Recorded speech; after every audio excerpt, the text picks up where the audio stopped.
یا رب میں گناہگار ہوں، توبہ قبول ہو، اسیاں پہ شرمسار ہوں، توبہ قبول ہو۔ بسم اللہ الرحمن الرحیم۔ رب اشرح لی صدری ویسر لی امری واحلل عقدۃ من لسانی یفقہوا قولی۔ اللہم اجرنا من النار یا مجیر۔ نار جہنم سے، آگے جہنم سے ہمیں محفوظ رکھ یا اللہ۔ شب توبہ، شب برات، جو کچھ اس شب سے متعلق، اس کانسیپٹ آف توبہ سے متعلق علماء سے ذرا کچھ سنا سیکھا، کچھ ریپروڈیوس کرتے ہیں آپ کی خدمت میں، اور کچھ داستان، کچھ حکایتیں، کچھ واقعات۔ ایک آیت کے ترجمے سے آغاز کرتے ہیں، کہا ہاں جنہوں نے اس کے بعد توبہ کی اور اپنی اصلاح کر لی تو اللہ غفور و رحیم ہے۔ ایک اور جگہ کہا جس کا ترجمہ مفہوم ہے، اللہ نے توبہ قبول کرنے کی جو ذمہ داری لی ہے وہ ان لوگوں کے لیے ہے جو نادانی سے کوئی برائی کر بیٹھتے ہیں پھر جلد ہی توبہ کر لیتے ہیں، تو اللہ ان کی توبہ قبول کر لیتا ہے۔ لیکن پھر ایک کیٹیگری بتائی کہ جس کی توبہ کی قبولیت میں بڑے مسائل ہیں۔ کیا کہا؟ تو آیت آگے بڑھتی ہے، توبہ یہ تو بتا دیا کہ کن کی توبہ قبول ہونے کا امکان زیادہ ہے، اور دوسری کیٹیگری کیا ہے؟ توبہ کی قبولیت ان لوگوں کے لیے نہیں ہے۔ کن لوگوں کے لیے نہیں ہے؟ جو برے کام کیے جاتے ہیں۔ کب تک؟ یہاں تک کہ جب ان میں سے کسی کی موت قریب آ جاتی ہے تو وہ کہتا ہے اب میں توبہ کرتا ہوں۔ نہ ان کے لیے توبہ ہے جو کفر کی ہی حالت میں مر جاتے ہیں، بلکہ پھر کنسیکوینسز بتائے، ایسے لوگوں کے لیے ہم نے دکھ دینے والا عذاب تیار کر رکھا ہے۔ تو یہ دونوں کیٹیگریز بتا دیں، اور میں سوچتا ہوں کہ ہر انسان، اگر میں بار بار at the cost of repeating myself, کہ ہم جب بھی دنیا کی کسی مثال کو لیتے ہیں تو ظاہر ہے کہ موازنہ بنتا ہی نہیں ہے، اپنی سمجھنے کے لیے یا میں اپنے الفاظ کم ہونے کی وجہ سے کسی مثال کا سہارا لے لیتا ہوں۔ تو دنیا میں بھی کوئی انسان جب کوئی بات کرتا ہے تو ہم کہتے ہیں نا، ہر آدمی اپنے لیول کی بات کرتا ہے۔ تو اگر کوئی بہت ہی ارب پتی آدمی اور وہ کہے کہ میں بہت بڑا انعام دوں گا، تو پھر یہ سوچتا ہے انسان کہ پتہ نہیں بہت ہی بڑا انعام ہوگا، چونکہ یہ تو ہے ہی اتنا ارب پتی۔ اب میں سوچتا ہوں کہ جب خداوند تعالیٰ قرآن کریم میں کسی چیز کے بارے میں کہہ رہا ہے کہ دردناک عذاب تیار کر رکھا ہے، تو اس کی شدت کا کیا عالم ہوگا، تصور نہیں کر سکتا انسان۔ اللہم اجرنا من النار۔ اب ذرا یہ واقعہ سنیے، تاکہ یہ میں واقعہ اس لیے تکرار سے بھی پڑھتا ہوں کہ مجھ جیسے گناہگار خطا کار کو کچھ تسلی ہوتی ہے اس واقعے سے۔ سرکار دو عالم نے صحابہ سے فرمایا، بلکہ سوچنے کی دعوت دی۔ اب ایک منظر ہے، میں مفہوم عرض کرتا ہوں، آپ ویژولائز کیجیے اپنے طور پہ، تو کچھ سوال جواب کرتا ہوں ذرا میں آپ سے، آپ اپنے گھروں میں بیٹھے ذرا اس پہ رسپونڈ کیجیے۔ ایک شخص ہے، یہ سرکار صحابہ سے بات کر رہے ہیں، مفہوم۔ ایک شخص ہے، اس کی سواری ہے اونٹ، سواری پر سارا سر و سامان ہے، اور سواری پر سارا سر و سامان لادے ہوئے وہ شخص ایک ڈیزرٹ میں، ایک صحرا میں سفر کر رہا ہے، اکیلا ہے، فرض کر لیجیے بالکل اکیلا ہے۔ بیچ صحرا میں پہنچا ہے، اچھا خاصا سفر طے کر کے بیچ صحرا میں پہنچ گیا، بہت تھکا ہوا تھا، سوچا کچھ دیر آرام کر لوں۔ آرام کرنے کی خاطر اونٹ کو اپنی سواری کو باندھا، وہ سواری جس میں سارا سامان ہے، لیٹ گیا، سو گیا، سوتا رہا۔ کچھ دیر بعد، کہہ لیجیے کچھ گھنٹوں بعد، بیدار ہو گیا، نیند سے بیدار ہوا، آنکھیں موندی، یہاں وہاں دیکھا تو اس نے دیکھا کچھ ان یوزول ہے۔ تو اب جب اطراف کا جائزہ لیا تو دیکھا کہ یہ کیا، باقی سب تو ٹھیک ہے لیکن یہ میری سواری کہاں گئی، اونٹ کہاں گیا؟ ذرا تھوڑا سا آگے پیچھے دوڑ کے دیکھا کہ یہیں کہیں ہو، اونٹ غائب ہے۔ وہ اونٹ جس پر اس کا مال و متاع تھا، جس پر سارا کھانا پینے کی ساری چیزیں، وہ اونٹ نہیں مل رہا اسے۔ لیکن ابھی اس وقت اس شخص کو اس اونٹ پر جو اس کا اگر کوئی مال و متاع تھا تو اس کی فکر نہیں ہے، اس کو فکر اپنے مال و متاع کی نہیں ہے، اس کو اصل فکر اونٹ پہ موجود کھانے کی ہے، کھانے سے زیادہ پانی کی ہے، کیونکہ شہر میں نہیں ہے کہ جہاں کہیں سے کھانا لے آئے گا، پانی لے آئے گا، گھر کے پاس ہو، صحرا کے بیچ میں ہے، اونٹ پر کھانا اور پانی اور اونٹ غائب ہو گیا ہے. تو اب حال یہ ہے کہ بیچ صحرا میں نہ آگے جا سکتا ہے نہ پیچھے لوٹ سکتا ہے. اب آپ ایک لمحے کو واپس آئیے منظر پہ. صحابہ اپنے ذہنوں میں سرکار دو عالم کے کلام کو کلام کو سوچ رہے ہیں کہ یہ جو عجب نہیں ویژوالائز کر رہا ہوں. تو آپ نے فرمایا جس حد تک جس سمت میں اونٹ ڈھونڈنے کے لیے دوڑ دھوپ کر سکتا تھا اس نے کی. بالآخر قصہ مختصر یہ شخص اونٹ کے ملنے سے مایوس ہو گیا. میں یوں کہہ دوں کہ اونٹ سے مایوس نہیں ہو گیا, یہ شخص اپنی زندگی سے مایوس ہو گیا. اس وقت تو اونٹ پر جو کھانا پینا تھا وہ اس کی زندگی تھی نا. اب کھائے گا نہیں پیے گا نہیں تو مر جائے گا, بلکہ تڑپ تڑپ کے مرے گا, بلک بلک کے مرے گا. تو اس سے زیادہ نا امیدی کی کیفیت کیا ہوگی کسی انسان پہ کہ بیچ صحرا میں اور یہ عالم ہو گیا. مایوسی کے انتہا کے ساتھ ابھی وہ بیٹھا ہے یہاں تک کہ اس کی آنکھ لگ گئی. ہوتا ہے یہ سوچ کے بنی اس کو یقین ہوگا کہ یہ میری زندگی کی آخری نیند ہے. پھر سو گیا. کچھ دیر بعد پھر آنکھ کھلی. ذہن میں نا بالکل نا امید ہو کے سویا, یقین ہو گیا بلکہ کہ سب ختم ہو گیا. اب جو آنکھ کھلی اور اب جو منظر دیکھا تو ایک نیا منظر تھا. وہ منظر کیا تھا؟ وہ اونٹ اس کے سامنے کھڑا ہے. اب آپ ذرا ویژوالائز کیجئے کہ اس انسان کی کیا کیفیت ہوگی. یعنی اس نے اصل میں اونٹ کو نہیں دیکھا ہے, اس نے اپنی زندگی کو کھڑا پایا ہے جس کو یقین ہو گیا تھا کچھ نہیں بتا. یعنی موت کے منہ سے بچ کر نئی زندگی پانے والے اس شخص کے منہ سے بے اختیار الحمدللہ کے الفاظ نکلنے تھے اور وہ نکلے ظاہر ہے.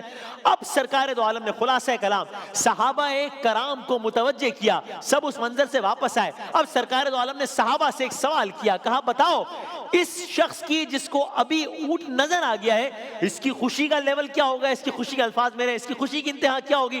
صحابہ نے کہا یا رسول اللہ صلی اللہ علیہ وآلہ وسلم اس سے زیادہ وہ انسان کسی چیز سے خوش ہو ہی نہیں سکتا تھا. اس کو اس وقت دنیا بھر کے مال ہیرے جواہرات دولت لا کر بھی دے دیتے اور کہتے کہ یا یہ سب ملے گا یا یہ اونٹ ملے گا, تو بھی وہ کہتا مجھے کچھ نہیں چاہیے, ہیرے جواہرات نہیں چاہیے, اونٹ چاہیے, کھانا چاہیے, پینا چاہیے. تو اس شخص سے زیادہ خوش وہ اس کو اور کوئی چیز کر ہی نہیں سکتی تھی. یہ جو خوشی اس کو ملی ہے, اس کی تو زندگی چلی گئی تھی, اسے زندگی مل گئی. آپ نے فرمایا, اور یہ ہے خلاصہ کلام, یہ سارا منظر اب ذہن میں. اب سرکار دو عالم صلی اللہ علیہ وآلہ وسلم متوجہ ہوئے صحابیوں کی طرف اور کہا خدا کی قسم جب ایک گناہگار گناہوں سے پلٹ کر اپنے رب کی طرف متوجہ ہوتا ہے تو اللہ اس گناہگار سے اس نئی زندگی پانے والے صحرائی شخص سے بھی 70 گنا زیادہ خوش ہوتا ہے کہ میرے بندے نے میری دامن رحمت میں پناہ ڈھونڈ لیا. اللہ اکبر. اس لیے کہ اللہ کو تو اپنے بندوں کا پلٹنا ہی تو پسند ہے. اللہ اکبر. تو یعنی یہ انسینٹیو دیا اللہ تعالیٰ نے کہ اللہ تعالیٰ کو اتنا پسند ہے کام. آگے بڑھتے ہیں, سرکار دو عالم جا رہے ہیں. ایک ایسا درخت راستے میں آتا ہے جو خزاں رسیدہ ہے. آپ نے درخت کو ہلایا, کیا ہوا؟ پتے جھڑنا شروع ہو گئے. صحابہ یہ منظر دیکھ رہے ہیں. کہا خدا کی قسم جب تم میں سے کوئی توبہ کرتا ہے نا تو اس کے گناہ ایسے جھڑنا شروع ہو جاتے ہیں جیسے اس خزاں رسیدہ درخت کے پتے تمہارے سامنے جھڑ رہے ہیں. پھر فرمایا ایک اور مقام میں 2 بوندیں خدا کو سب سے زیادہ پسند ہیں. یہی 2 بوندیں ہیں یا قطرے ہیں جن کے زمین پر گرنے سے پہلے اللہ اس شخص کے گناہوں کو معاف کر دیتا ہے, گویا جسم پر جہنم کی آگ کو حرام کر دیتا ہے. ارے یہ کون سی 2 بوندیں ہیں جن میں اتنی طاقت ہے کہ گویا جہنم کی آگ بجھا دیتے ہیں؟ یہ کون سی 2 بوندیں ہیں؟ ایک قطرہ شہید کے خون کا قطرہ ہے, دوسرا قطرہ اس نادم اور اللہ کے حضور لرزنے اور گڑگڑانے کے دوران آنسو کا قطرہ ہے. خوف خدا سے ٹپکنے والے آنسو میں یہ طاقت ہے. توبہ ہے کیا؟ جو میں نے علماء کرام سے سنا, کہا توبہ یعنی تائب ہونا یعنی پلٹ جانا. یعنی بندہ خدا کی طرف پلٹے کہ غلط کام ہو گیا, غلط راستے پر چلا گیا, پلٹ آیا ہوں, معاف کر دے. مثال, مجھے اس مثال سے بہت سمجھنے مدد ملی. یہ سوال ویسے ہی بہت ہوتا ہے کہ توبہ یعنی کیا، کیسے کی جائے. تو آپ مثال سنیے. ایک شخص کراچی سے چلا ہے، منزل اس کی پشاور ہے، رستہ بھٹک گیا ہے، غلط رستے پہ چلا گیا، چلتا جا رہا ہے چلتا جا رہا ہے. ابھی آدھے رستے پر پہنچا ہے تو اسے احساس ہوا کہ یہ تو میں غلط راستے پہ آ گیا ہوں. تو اب پہلے تو اس نے بہت پشیمانی کا اظہار کیا کہ یہ میں نے کیا کر دیا، اب تو وہاں پہنچنے میں تاخیر ہو جائے گی، منزل سے دور ہو گیا، میں اتنا وقت ضائع ہو گیا، اتنے وسائل ضائع ہو گئے. معلوم ہوتا ہے کہ ابھی شخص پشیمان ہو رہا ہے نا کہ یہ کیا کر دیا میں نے، ابھی صرف پشیمان ہی ہوتا رہا ہے، ارے میں نے کیا کر دیا، ارے میں نے کیا کر دیا. تو اس سے اگرچہ احساس ہو، پتہ لگ گیا کہ میں غلط تھا، لیکن پھر بھی یہ جو پشیمانی ہے، جو ریگریٹ ہے، دس regret alone will not be enough. صرف اس ریگریٹ کی وجہ سے کیا پشاور پہنچ جائے گا؟ نہیں پہنچے گا. تو کیسے پہنچے گا؟ اس کو اگلے لمحے گاڑی موڑنی پڑے گی، تائب ہونا پڑے گا، پلٹنا پڑے گا، توبہ کرنی پڑے گی، صحیح راستے کی جانب پلٹنا پڑے گا. بس اگر وہ صرف وہیں کھڑا رہ کر افسوس کرتا رہتا کہ میں غلط راہ پر آ گیا ہوں، پلٹتا نہیں، تو اس کا عمل فائدہ مند نہ ہوتا. فرمایا اسی طرح اگر کوئی شخص صرف توبہ کا ورد کرتا رہے کسی بھی الفاظ میں، مگر اپنے رب کی طرف پلٹنے کا ارادہ نہ کرے، یعنی دوبارہ اس راستے پر نہ آنے کا ارادہ نہ کرے، یعنی دوبارہ گناہ نہ کرنے کا ارادہ نہ کرے، تو یہ توبہ ادھوری ہے.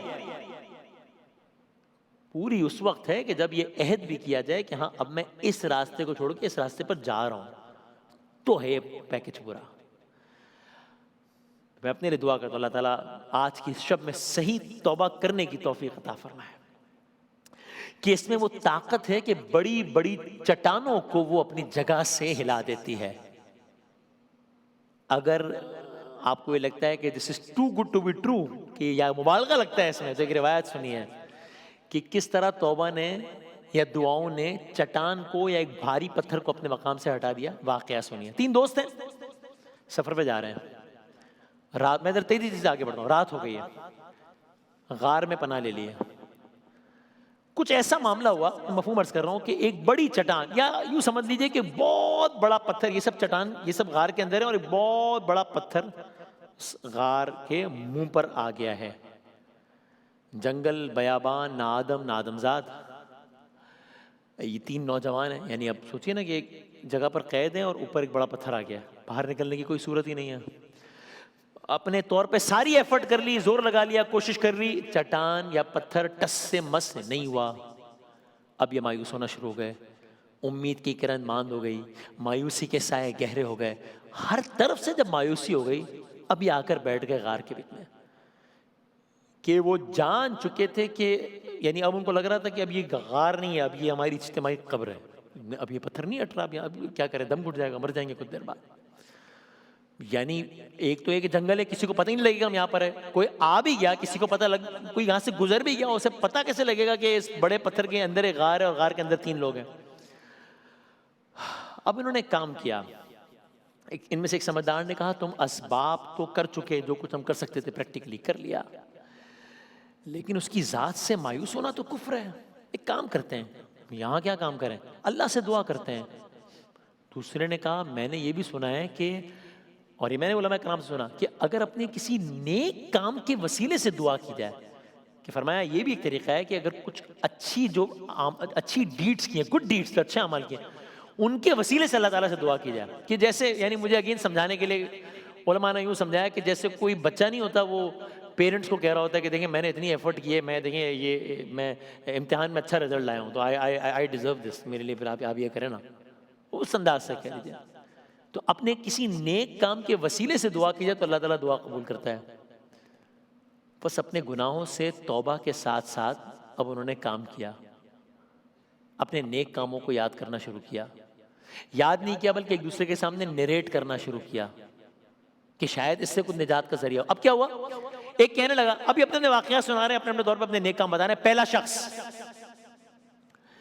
یہ کہتا ہے میرے معصوم چھوٹے چھوٹے بچے تھے، بوڑھے والدین تھے، ان کے ساتھ میں رہتا تھا، میں مزدور تھا، دن رات محنت مزدوری کرتا تھا، گھر آتا تھا، معصوم بچوں کو پوچھنے اور ان کو کھلانے پلانے سے پہلے میں کام یہ کرتا تھا. اور صاحب اولاد سمجھیں گے کہ جب واپس آتے ہیں گھر تو بڑی اٹریکشن ہوتی ہے بچوں سے ملنے کے، لیکن یہ کہتا ہے میں پہلا ایک کام یہ کرتا تھا، پہلے اپنے بوڑھے والدین کی خدمت میں جاتا تھا، اپنے ہاتھوں سے انہیں کھانا کھلاتا تھا. لیکن ایک رات جب ان کے پاس حاضر ہوا، میں نے دیکھا سو رہے ہیں، بیدار بھی نہیں ہوئے.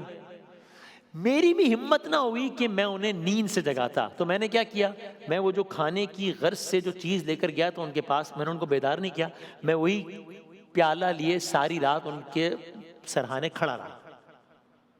وہاں میرے بچے بھی میرے منتظر تھے, انہیں بھی بھوک لگ رہی تھی, لیکن میرے والدین کا احترام مجھ پر حاوی رہا. میں اپنی جگہ سے ہلا نہیں. مجھے امید ہے کہ میرے والدین کی خدمت اور ان کی عزت اور احترام کی وجہ سے خدا کوئی راستہ بنا دے گا, کوئی سلسلہ بنا دے گا. ابھی اس کا یہ جملہ مکمل گویا ہوا ہی تھا کہ سب نے کچھ موومنٹ محسوس کی. کیا ہوا؟ یہ پتھر چٹان کچھ تھوڑی سی ہلی اپنی جگہ سے. سب تھوڑے حیران ہوئے کہ یہ کیا معاملہ ہوا. تھوڑی حوصلہ افزائی بھی ہوگی. تو اب دوسرے نے اپنے قصے کا آغاز کیا. کیا کہا, سنو, میرے پاس ایک مرتبہ ہوا کہ ایک پردیسی آیا, مجھے کچھ تعمیر کروانی تھی, کنسٹرکشن کروانی تھی. تو میں نے کچھ بکریوں کے عوض اسے تعمیر کا ٹھیکہ دے دیا کہ تم میرا یہ کام کر دو, میں اس کے عوض تمہیں کچھ بکریاں دوں گا. کامن تھی بات پچھلے زمانے. اس نے مزدوری کی. اب جب میرے پاس آیا, جب میں نے اسے بکریاں دینی تھی, تو وہ اس وقت کچھ جلدی میں تھا. تو کہنے لگا ایسا کرو, اب یہ بکریاں تمہارے پاس امانت ہے, میں کچھ دنوں میں واپس آ جاؤں گا, تب مجھے دے دینا. چلا گیا, جلدی میں تھا. میں نے بکریاں امانت کے طور پہ رکھ لی. میں نے یوں کیا کہ وہ بکریاں ایک چرواہے کے پاس رکھوا دیں تاکہ وہ ان کی دیکھ بھال کرتا رہے. کہ ابھی 2 دن میں آ جائے گا, 3 دن میں آ جائے گا, بکریاں لے جائے گا. 1 دن ہو گیا, 2 دن ہو گئے, 3 دن ہو گئے, ہفتہ گزر گیا, شخص نہیں آیا. اب یہ چرواہا بکریوں کو چلا رہا ہے. بھائی 2 ہفتے ہو گئے, وہ نہیں آیا. مہینہ ہو گیا, وہ نہیں آیا. اب یہاں بکریوں کو وہ چرواہا چلا رہا ہے. بھائی سال بیت گیا, وہ نہیں آیا. بھائی سالوں بیت گئے, وہ نہیں آیا. اب یہاں بکریوں کی تعداد سینکڑوں میں ہو گئی. اتنا عرصہ بیت گیا, لیکن وہ بہرحال امانت تھی اس شخص کی. میرے ذہن میں تھا کہ یہ جو بھی ہے یہ اس کا ہے. شب و روز گزر رہے تھے, ذہن سے بھی نکل گیا کہ اب ظاہر ہے روز تو اب نہیں آیا وہ شخص, میں روز تو نہیں صبح اٹھ کے یاد کروں گا. کہ ایک روز اچانک کیا دیکھتا ہوں کہ وہ شخص میرے سامنے آ گیا. ارے تم کہاں؟ قصہ مختصر ہے کہ اس نے کہا ہاں میرا وہ معاوضہ مجھے دے دو, وہ جو بکریاں تھیں. اب فرض کر لیجئے کہ وہ 3 بکریاں تھیں, فرض کر لیجئے. تو اس نے کہا میری وہ بکریاں مجھے دے دو. تو کہا میں نے اس ایک بڑے جو گلا تھا بکریوں کا اس کی طرف اشارہ کیا. حالانکہ وعدہ تو 3 بکریوں, ڈیل تو 3 بکریوں کی تھی نا مثال کے طور پر, لیکن وہ اتنی کئی سینکڑوں بکریاں تھیں. میں نے کہا یہ تمہاری ہیں. اس نے کہا یہ میری کیا؟ میں نے اسے سارا واقعہ بتایا. اس نے میرا اس انداز سے شکریہ بھی ادا نہیں کیا, چلا گیا. لیکن میں نے امانت میں خیانت نہیں کی, میں نے امانت میں خیانت نہیں کی. واقعہ ختم ہوا. یہ واقعہ ختم ہو رہا تھا. یہ واقعہ میں آپ کو یہاں سنا رہا ہوں. ایک غار میں گھرے, ایک پتھر کے تلے دبے 3 دوست ایک دوسرے کو سنا رہے ہیں اس امید کے ساتھ کہ واقعہ کا کوئی اثر ہوگا. اس کا یہ واقعہ ختم نہیں ہوا, کچھ اور مومنٹ ہوئی. یہ پتھر مزید کچھ اپنی جگہ سے ہلا. اب یہ دونوں دوست اپنی اپنی داستان سنا چکے, اب یہ تیسرے کی طرف متوجہ ہو رہے ہیں. آپ کو بیک گراؤنڈ یاد ہے نا کہ اپنے اچھے توبہ کے ساتھ ساتھ اپنے اچھے اعمال یاد کر کے خداوند تعالیٰ سے مدد مانگی جائے. تیسرے نے اپنا واقعہ سنانا شروع کیا. بس میں تیزی سے آگے بڑھتا ہوں. کہا مجھے کسی مجبور عورت کے ساتھ ایک دفعہ برے کام کا موقع ملا. اس عورت نے مجھے بس خدا کا واسطہ دیا, میں برے کام سے رک گیا. ابھی اس نے یہ بات ختم کی تھی, وہ چٹان اپنی جگہ سے ہٹ گئی اور یہ تینوں دوست اس مشکل سے آزاد ہو گئے. تینوں دوست آزاد ہو گئے اپنا اپنا نیک عمل بتانے کے سبب. تو یہ بھی ایک طریقہ کہ اپنے نیک اعمال کو نیریٹ کر کے خداوند تعالیٰ سے مانگا جائے. لیکن ایک یہ بھی فیکٹ ہے کہ یہ بھی ایک جملہ بڑا مشہور ہے کہ ابھی تو عمر پڑی ہے, اور یہ آسرا ہمیں حقیقی توبہ سے روک بھی دیتا ہے. اور ایسے ہی کیٹیگری کا ایک شخص تھا کہ اب عمر پڑی ہے کر لیں گے، اس کا نام تھا فرعون۔ یعنی حیرت انگیز طور پہ یہ وہ شخص ہے جس کی توبہ نہ قبول ہونے کا واقعہ قرآن میں ہے۔ توبہ، ابھی تو آپ کو 2 واقعات سنائے نا آپ کی خدمت میں عرض کیے کہ جن کی توبہ قبول ہوئی، ایک کی کس طرح قبول ہوئی، ایک کی کس طرح قبول ہوئی، ان 3 کی کس طرح قبول ہوئی۔ یہ وہ شخص ہے جس کی قبول نہیں ہوئی اور قبول نہ ہونے کا واقعہ قرآن میں ہے۔ یعنی یہ طے ہے کہ اس واقعے میں بھی بہت سارے لیسنس ہیں، ورنہ قرآن میں نہیں ہوتا۔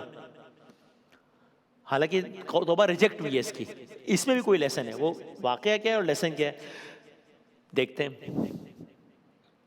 اللہ یقیناً گناہوں پر ڈھیل دیتا ہے، ہم گناہ کرتے ہیں لیکن فوراً عذاب نہیں آتا۔ فرعون وہ شخص ہے جس کو شاید عالم انسانیت میں سب سے زیادہ ڈھیل دی گئی ہوگی۔ یعنی اس پر اور اس کی قوم پر ایک کے بعد ایک نشانیاں نازل ہوتی رہیں، عذاب کی صورت میں نشانیاں نازل ہوتی رہی۔ کبھی آسمان سے آگ آئی، کبھی بارش کا عذاب آیا، کبھی مصر کا پانی خون بن گیا، کبھی مینڈکوں کے حملے ہوئے، کبھی ٹڈیوں کے حملے ہوئے، کبھی مصر میں اندھیرا چھا گیا۔ یعنی سب کچھ ہوتا رہا، آسمان والا بھی ڈھیل دیتا رہا۔ یہ ہر عذاب پہ پہلے جب عذاب آتا، جب اس کو لگتا بالکل اب مر جاؤں گا، توبہ کر لیتا تھا، عذاب ٹل جاتا تھا، پھر باغی ہو جاتا تھا۔ اس کی جرت دیکھیے۔ اور یہ جو ڈھیل ملتی رہی، اس کا فائدہ اٹھانے کے بجائے اس کا دل سخت سے سختر ہو گیا، یہاں تک کہ اب بس میں قصہ فاسٹ فارورڈ کر کے آگے بڑھا رہا ہوں۔ اب جب اس نے اپنی آنکھوں کے سامنے وقت آ گیا، اس نے اپنی آنکھوں کے سامنے بنی اسرائیل کو سمندر کے درمیان پیدا ہونے والے رستے سے گزرتے دیکھا۔ پوری قوم گزر رہی ہے، سامنے سمندر ہے، سمندر کی لہریں دیوار بن گئی، پوری قوم گزر گئی۔ فرعون منظر پیچھے سے دیکھ رہا ہے، اس کا انتقام اپنے عروج پر ہے، فوجوں سمیت سمندر میں داخل ہو گیا ہے فرعون۔ اب اللہ تعالیٰ نے کچھ نہیں کیا، بس واپس سمندر کی لہروں کو ملا دیا۔ اب وہ غوطے کھانے لگا، اب اسے یقین ہو گیا کہ اب موت ہے، اب سب ختم ہو گیا ہے، یہ بادشاہی، یہ خدائی کے دعوے، یہ رعایا، یہ مال، یہ دولت، گھر، اسباب، سب ختم۔ اب اللہ کا عذاب آ گیا ہے، اب یہاں سے بھی سمندر میں ڈوب رہا ہوں، واپسی کا کوئی امکان نہیں ہے۔ اب اس نے توبہ کے الفاظ کہے، سورہ ہود میں آتا ہے اس نے آسمان والے پر ایمان لا کر توبہ کرنے کی درخواست کی۔ لیکن اب غالباً سورہ ہود میں، لیکن قرآن مجید کی ایک سورہ میں ہے کہ اس نے آسمان والے پر ایمان لا کر توبہ کرنے کی درخواست کی، لیکن اب دیر ہو چکی تھی۔ نہ صرف اس کی توبہ کو رد کر دیا گیا، بلکہ اسے سزا سناتے ہوئے اس کی زندگی میں ہی بتا دیا گیا کہ اس کی لاش کو قیامت تک انسانوں کے لیے عبرت بنا دیا جائے گا۔ یہی نہیں بلکہ اس کو اور اس کے خاندان والوں کو ہر صبح و شام جہنم کے دروازوں پر لا کر ان کا ٹھکانہ دکھایا جائے گا۔ یہ میں کچھ آیت کا ترجمہ آپ کی خدمت میں عرض کروں۔ اور ہم، یہ سورہ یونس، اور ہم بنی اسرائیل کو سمندر سے گزار لے گئے، پھر فرعون اور اس کے لشکر ظلم اور زیادتی کی غرض سے ان کے پیچھے چلے، حتیٰ کہ جب فرعون ڈوبنے لگا تو بول اٹھا، میں نے مان لیا کہ خداوند حقیقی اس کے سوا کوئی نہیں ہے جس پر بنی اسرائیل ایمان لائے، اور میں بھی سر اطاعت جھکا دینے والوں میں سے ہوں۔ ہوا کیا؟ جواب دیا گیا، اب ایمان لاتا ہے قرآن، اب ایمان لاتا ہے، حالانکہ اس سے پہلے تک تو نافرمانی کرتا رہا، فساد برپا کرنے والوں میں سے تھا۔ اب تو ہم صرف تیری لاش کو ہی بچائیں گے، اب تو ہم صرف تیری لاش کو ہی بچائیں گے۔ کیوں؟ تاکہ تو بعد کی نسلوں کے لیے نشان عبرت بنے، اگرچہ بہت سے انسان ایسے ہیں جو ہماری نشانیوں سے غفلت برتتے ہیں۔ قرآن کریم کہتے اب یہ لاش عبرت بنے گی۔ تو بس موت کب آئے کچھ نہیں پتا۔ ایک بزرگ کہتے ہیں یہ جو برف کی سل رکھی ہے میرے سامنے، میں اس کے بارے میں پریڈکٹ کر سکتا ہوں کہ کتنی دیر میں پگھل جائے گی۔ ایک نے کہا یہ جو میرے ہاتھ میں اگر سمندر کی ریت ہو نا، اس کے بارے میں بھی رف آئیڈیا لگایا جا سکتا ہے کہ کتنی دیر میں یہ ہاتھ سے پھسل جائے گی۔ لیکن کہا، حضرت علی کا ارشاد ہے کہ یہ جو لقمہ میں کھا رہا ہوں نا، یعنی اس برف کی سل کے بارے میں پریڈکشن ہو سکتی ہے، اس ریت جو ہاتھ میں ہے اس کے بارے میں پریڈکشن ہو سکتی ہے، لیکن یہ لقمہ جو میں کھا رہا ہوں یا یہ پانی جو اگر میں بھی پینے کا ارادہ کروں، اس کے بارے میں دعویٰ نہیں کر سکتا کہ یہ پانی اگرچہ لبوں کے اتنا قریب آ گیا ہے، حلق سے اترے گا یا نہیں اترے گا۔ 7 ارب کی دنیا ہے، ایک بھی انسان پریڈکٹ نہیں کر سکتا، سائنس کی اتنی ترقی کے باوجود۔ تو بس توبہ تو اول وقت میں ہی ہے، لیکن اللہ کرے کہ ہمارا شمار ان میں سے نہ ہو، لیکن ایک کیٹیگری یہ بھی ہے، ایسے بھی افراد گزرے ہیں کہ گناہ کرنے کے بعد توبہ کے بجائے وہ مزید گناہ پر آمادہ ہو جاتے ہیں۔ ایسے ایک شخص کا واقعہ سنیے، لیکن اس شخص کی یعنی واقعہ بڑا سبق آموز بھی ہے، دلچسپ بھی ہے، اور بہت اسباق لیے ہوئے اپنے اندر. ایک طرف اس شخص کی سفاکیت بھی دیکھیے اور پھر خداوند تعالیٰ کا یا قدرت کا ریئیکشن بھی دیکھیے گا.